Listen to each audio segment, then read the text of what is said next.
Tere tulemast, kallid Ürgveekoja taroskoopi. Seekord jaanuari alguse ehk siis jaanuari esimese poole ülevaadet ei tule.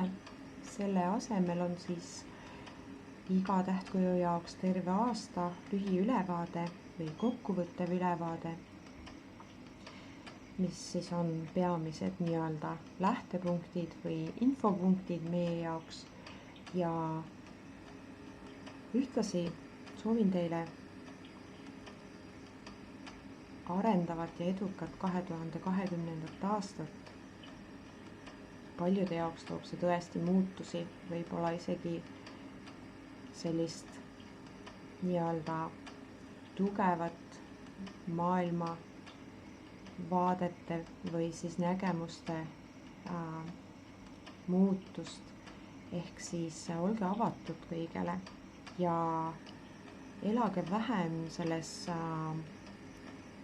meedia poolt jagatud hirmuenergias, sest see kõik on asi, mis meid hoiab tagasi, hoiab meie mõtted kinni, hoiab meid olemast vaba. Me ei saa muretseda asjade pärast, mida me ei saa muuta. Me saame muuta enda suhtumist või seda, kui ligi oma naha alla me selle info endale laseme ja kui palju me reageerime sellele, kui palju me anname sellele hirmuenergiale ise tagasi, selleks, et ta saaks veel rohkem kasvada.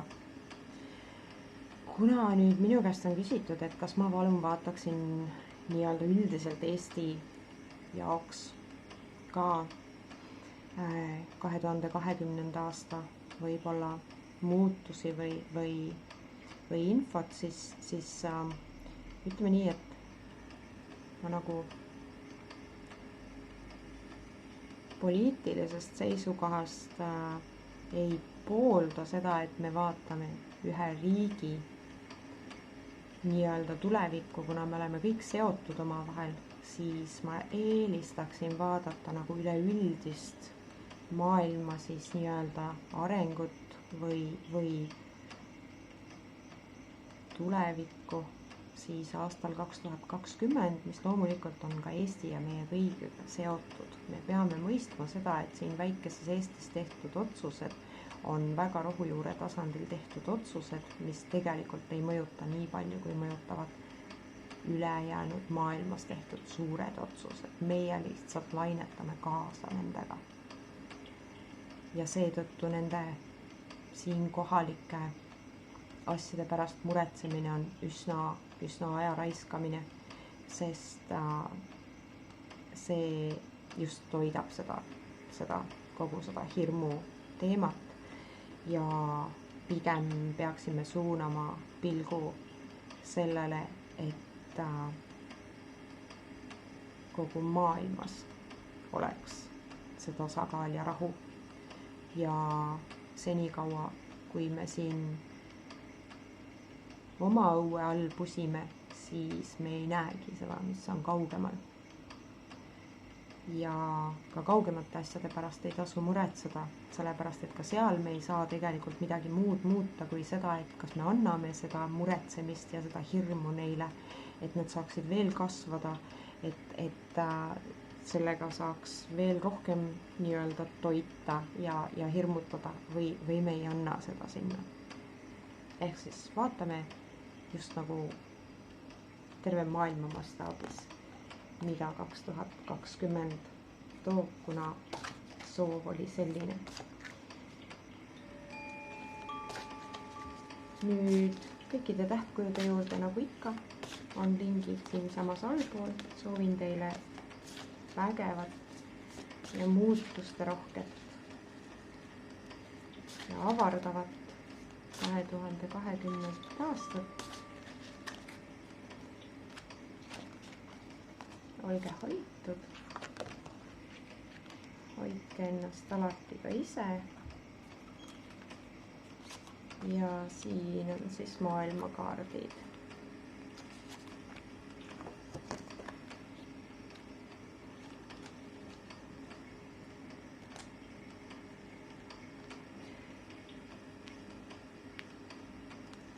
need on suured kaardid, ma katsun nad mahutada siia kuidagi. Ja võtan ühe kaardi veel lisaks. Nagu näete, Mao energiat on palju, kuna Roti aasta tuleb, madu on kõige suurem vaenlane, madu on ka tegelikult mitte ainult negatiivne sümbol, vaid ka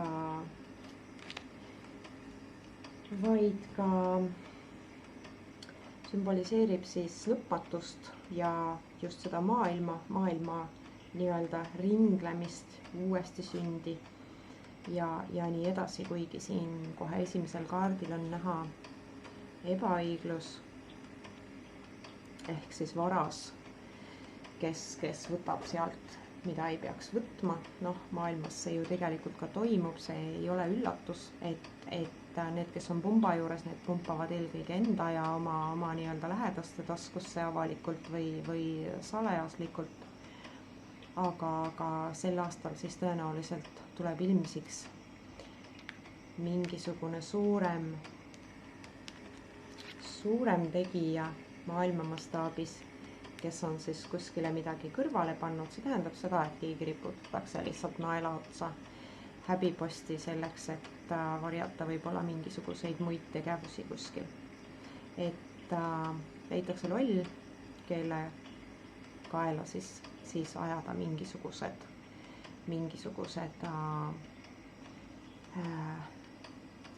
kuidas ma nüüd ütlen, tahaks öelda vargused, aga tegelikult mingi riisumised, mingisuguse ressursi kadumine, mis tegelikult ei ole selle inimese poolt tehtud, aga tema riputatakse selle eest siis võlla. See tundub väga poliitiline olevat. Nüüd keskmel kohal on tegelikult Hermese ehk siis arengu ja edasiliikumise energia. Me näeme siin kahte madu, siin on must ja valge madu, mis tähendab seda, et yin-yang, siin on tasakaal, siin on DNA helix, siin on paranemine, siin on kokkulepped ja see kõik toimub nii-öelda kõrbe taustal, mis tähendab seda, et asjad, mis pole idanenud tükk aega, hakkavad nüüd kuhugi poole liikuma ja tekib tasakaal. See saab tekkida siis ainult läbi nii-öelda selle, et inimesed ei allu provokatsioonidele, ei lähe kaasa selliste nii-öelda hirmutamiste ja selliste madalamate nii-öelda mõtteviiside ja energiatega. Neid on alati, kellele meeldib draama, kes tahavad elada sellises maailmas, kus on kogu aeg probleemid, tülid, kes meeleldi tülitsevad ise, aga see keskmine kaart siiski räägib sellest harmooniast, kus sõlmitakse kokkuleppeid vastastikusel arusaamisel ja vastastikusel austusel. Ehk siis tõenäoliselt siis maailma mastaabis tekib mingisugune tasakaal või rahu ka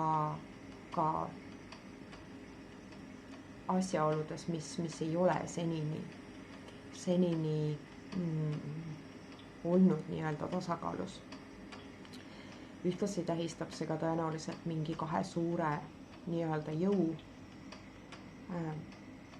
liitumist, mille tulemus on siis arendav ja pigem positiivne ja rahumeelne. Nüüd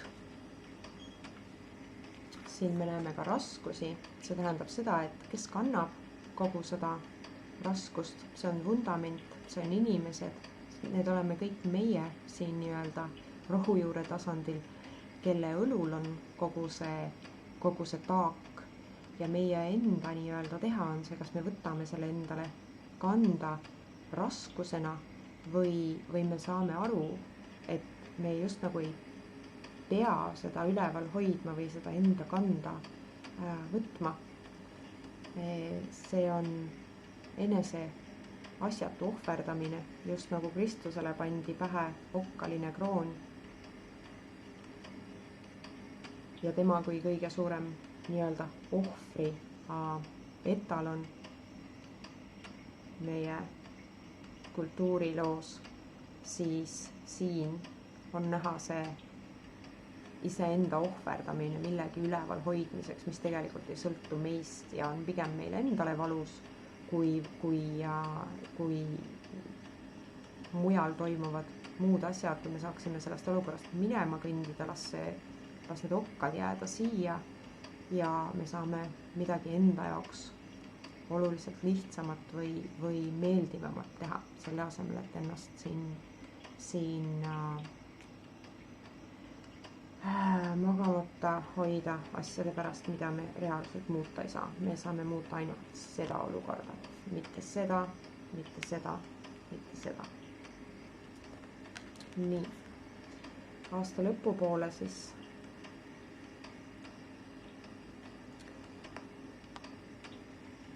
on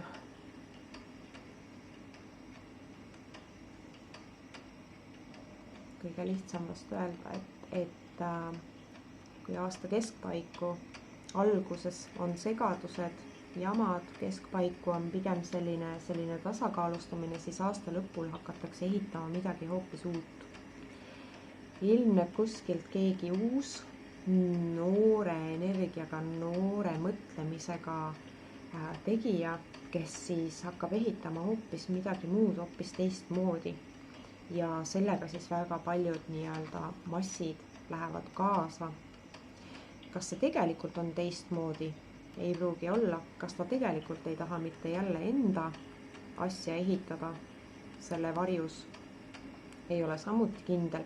Oluliselt on ta siiski parem sellisest käitumisest, mis lihtsalt võtab iseenesest mõistetavana kellegi teise tehtud tööd ja vaeva. Ja selle eest risti lüüakse siis keegi, kes lihtsalt on käpiknukk või mingisugune nii-öelda muutuste jalgu jäänud inimene, kes poliitilised mängud teate küll.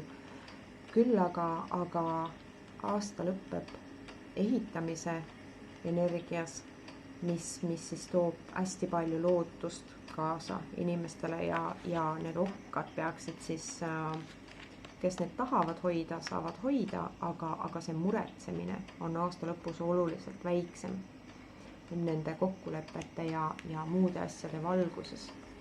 Nüüd ühtlasi siin on ka, me ei pääse sellest nii-öelda alfasõdalasest, kes tahaks seda tüli tekitada, kes tahaks seda just nagu kaklust või verd õhutada, aga see oht on just nagu alati pea kohal hoitud meil ja reaalselt need asjad selliselt käest ära ei lähe. Alati on keegi, kes karjub kõva häälega ja ähvardab ja nii-öelda teeb seda tsirkust, aga tegelikult nii-öelda need olukorrad rahunevad maha ja tekivad nii-öelda uued klounid, kes seda tsirkust edasi teevad. Selle kohta on hea väljend, et kui sulle klounid ei meeldi, miks sa siis sinna tsirkusesse ronid. Ehk siis tegele asjadega, mis sulle rõõmu pakuvad ja vähem nendega, mida sa ei saa muuta ega takistada.